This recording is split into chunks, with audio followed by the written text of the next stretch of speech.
एकमात्र देश जिसने डायरेक्ट इजराइल को आज तक किसी ने हिट किया तो ईरान ने किया। ईरान यहाँ से जब मिसाइल मारा ना यहाँ से, तो अरब मार के रस्तों में से गिरा दिया, सऊदी अरब मार के गिरा दिया, और यहाँ से कतर मार के गिरा दिया, समझा गया, रस्तों मार के गिरा दिया। और जो नहीं गिरा पाए वो फोन करके बता दिया। इसके पास टेक्नोलॉजी है, लेकिन अमेरिका ने इनकी अर्थव्यवस्था तोड़ रखा है अरब के कहने पर। अरब के पास सब कुछ है दिमाग छोड़ के। ये लड़ाई है ही नहीं है वो फिलिस्तीन और इजराइल वालों की, ये लड़ाई इसकी है। तुम्हारा खून नहीं खोलता है, हम तुम्हारे साथ है, जाके दंदे मार देगा, मार के इजराइल पलित कर देगा, बस शांति से बैठ जाएगा। और यार हम क्या कर सकते हैं।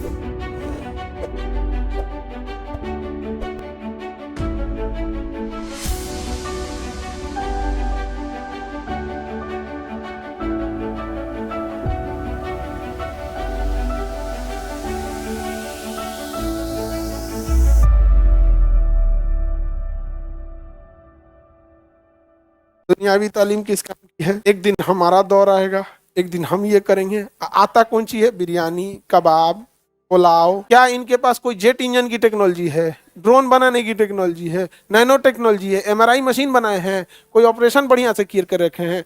एगो बस अल्लाह मेहरबान तो गधा पहलवान तेल निकल गया, जिस दिन तेल खत्म उस दिन खेल खत्म, समझा गया। फिर ऊँट पे बैठ के हबीबी ऊँट पे बैठ के घूमेंगे, खत्म हो गया यहाँ पर, समझे।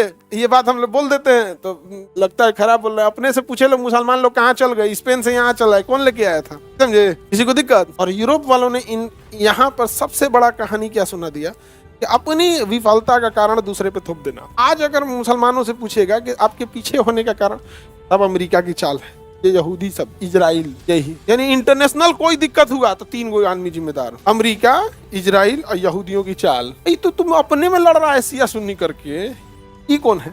अब भारत में आके देखिएगा, सरकार हमारा साथ नहीं दे रही। जब हाल है यार, पुनर्जागरण यूरोप में हो चुका।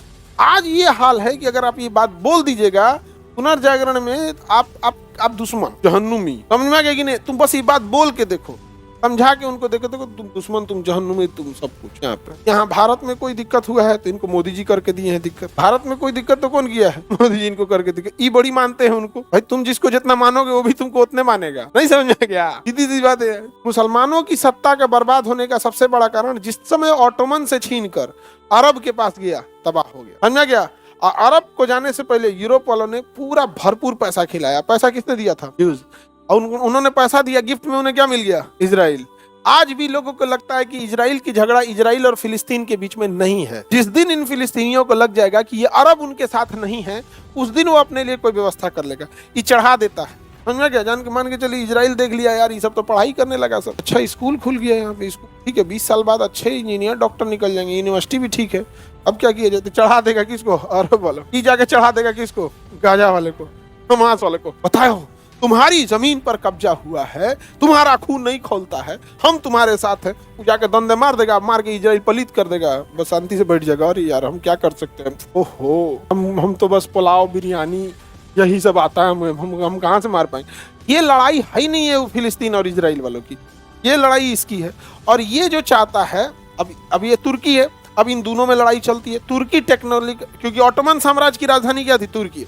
आज भी देखना 5th जनरेशन का जहाज बना लेता है तुर्की। लड़ाई के मामले में, एडवांस ड्रोन के मामले, देखो हम लोग भी ड्रोन में ठीक है, लेकिन ड्रोन के मामले में अभी दुनिया में सबसे बेस्ट चल रहा है ना तुर्की। मतलब अमेरिका को टक्कर अगर कोई ड्रोन के मामले में दे रहा है तो कौन दे रहा है? तुर्की। अब दिक्कत हम लोग के लिए चुट्टा हम लोग के खिलाफ रहता है, तो हम लोग के क्या रहता है? खिलाफ रहता है। अभी चाइना को, पाकिस्तान को भी ड्रोन दिया था, तो भारत ना उसके ड्रोन वहां चलाने वाले ऑपरेटर पे मार दिया, कहा तो टोरा ड्रोन को नहीं मारेंगे, चला कौन रहा है ओकरे मार देंगे। तो भाई आप कितनों डेवलप हैं।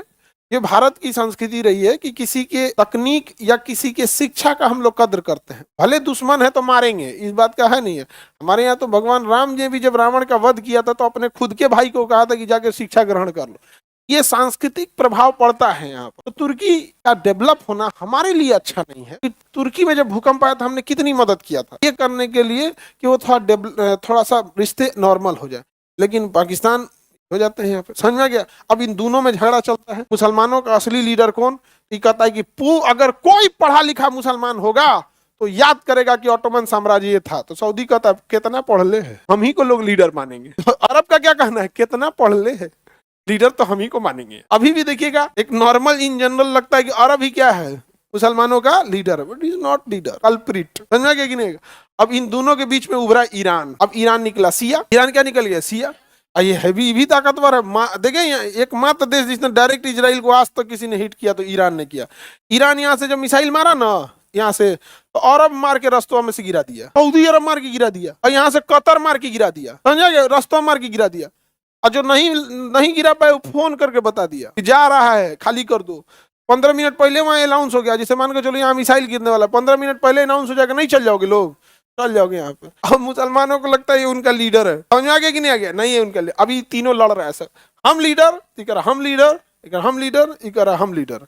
इसके पास परमाणु बम है, इसके पास क्या है? परमाणु बम है। इसके पास टेक्नोलॉजी है, लेकिन अमेरिका ने इनकी अर्थव्यवस्था तोड़ रखा है अरब के कहने पर। अरब के पास सब कुछ है दिमाग छोड़ के, और यहाँ यार इसके पास पैसा वैसा सब है यहाँ पे, सब है। दिमाग नहीं है बस यहाँ पे। दिमाग कैसे है कि आप संघर्ष नहीं किए तो आपको सजा के ब्रिटेन वालों ने आपको मुसलमानों का राजा बना दिया। नहीं समझा गया? समझौता ये है कि आपको फलस्तीन के मामले में कुछ नहीं बोलना है, नहीं समझा गया? कुछ बोलना ही नहीं यहाँ पे, तो ये क्या बोल सकते हैं? तुर्की हर मामले में थोड़ा डिपेंडेंट, मतलब इंडिपेंडेंट है हर चीज में, ठीक है, लेकिन भारत के लिए ठीक बात नहीं है तुर्की का डेवलप होना। समझ में आ गया कि नहीं आ गया? और तुर्की थोड़ा समझदार है, ईरान से कहता है कि ठीक है भैया हमसे तुम्हारा कोई दिक्कत नहीं, सऊदी से भी कहता है ये नहीं दिक्कत है, ये इधर पाकिस्तान से ये अरब वाले सब इसलिए रहते हैं कि इसके बाद परमाणु बम है। क्या है? परमाणु बम है, क्योंकि अभी जरूरत लगेगा तो काम आएंगे। पुनर्जागरण से फायदा हुआ कि नहीं जी यूरोप वालों को? बहुत पुनर्जागरण कहाँ से चालू हुआ? अरब के पास क्या है? बिरयानी, मंदी। मंदी समझते हो? मंदी, हफ्सा। अरे वो इतना बड़का परात में चावल और उसमें एकदम या तो पूरा बकरा या पूरा ऊंट एक के साथ बना के खाते हैं। जिस जहाँ जो रहेगा वही खाते हैं। वहाँ बकरा से ज्यादा ऊंट खाता है, ऊंट नहीं तो दुम्बा। वहाँ भेड़ और बकरे के बीच की नस्ल होती है, बकरी टाइप की होती है, थोड़ी सी बड़ी होती है। सबका अपना अपना खाने का। नहीं समझ में गया? हमसे गुस्सा जाता है तो हम कहते हैं हमारा पुनर्जागरण हो गया है, उन्हीं के बाकी है, समझ तुम लोग। नहीं समझे? आगे बढ़े। Any problem? सर हमें लगता है कि आने वाले वक्त में अफगानिस्तान लीडर बनेगा। पैसा नहीं है ना, पैसा, बिना पैसा आप लीडर नहीं बन सकते, बिना पैसा के आप लीडर नहीं बन सकते। समझ आ गया कि नहीं आ गया? ईरान के पास भी तो पैसा नहीं है ना। आने वाले वक्त में अमेरिका उसको यूज करने न दे, अलग बात है। देखो ईरान से हमें कोई दिक्कत नहीं है, ईरान हमारा अच्छा दोस्त है, ईरान कभी हम लोग का दुश्मन नहीं रहा।